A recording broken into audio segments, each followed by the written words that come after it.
Holly Holliday's passing marks the end of an era for television fans who adored her iconic role as Flo on the beloved CBS sitcom Alice.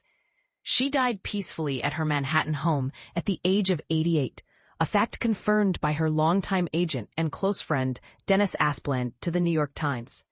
But here's where it gets controversial. While many remember her for the catchphrase, "Kiss my grits," and her fiery red-headed waitress persona, Holliday's career was far richer and more diverse than most realize.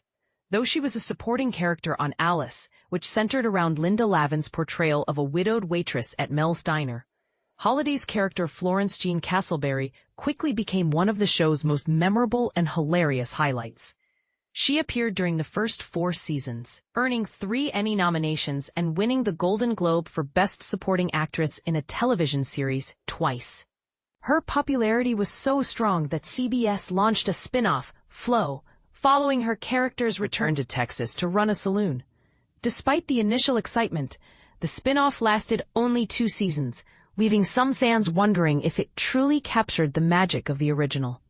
But Polly Holliday's roots were firmly planted in the theater, where she first honed her craft and delivered some of her most acclaimed performances. In 1990, she received a Tony Award nomination for Best Featured Actress for her role in a revival of Tennessee Williams' classic Cat on a Hot Tin Roof, starring alongside Charles Durning. This stage work showcased a depth and range that many casual TV viewers might not have expected from the bubbly Flo. On the big screen, Holliday also left her mark with unforgettable roles. One of her most striking film moments came in the 1980s cult favorite Gremlins, directed by Joe Dante. She played the villainous Mrs. Deagle, who meets a darkly comedic end when the mischievous gremlins catapult her out of her mansion window using a stair lift, a scene that remains etched in the memories of horror comedy fans. Born on July 2, 1937 in Jasper, Alabama, Holliday's journey into acting began somewhat unexpectedly. Initially studying piano at Alabama College for Women, she soon found her passion shifting toward theater. While attending Florida State University for music education, she joined the Asolo Repertory Theater in Sarasota in 1962. After nearly a decade with the company, she moved to New York City, making her Broadway debut in 1974 in the Murray Schiskal comedy All Over Town, directed by none other than Dustin Hoffman.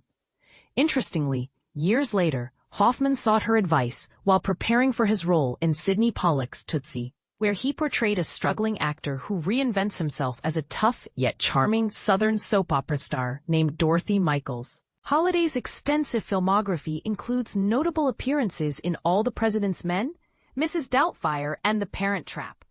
On television, she took on roles such as Tim Allen's mother-in-law on Home Improvement and guest spots on popular series like Homicide, Life on the Streets, The Golden Girls, and Amazing Stories. Her final film role came in 2010 with Doug Liman's political thriller Fair Game.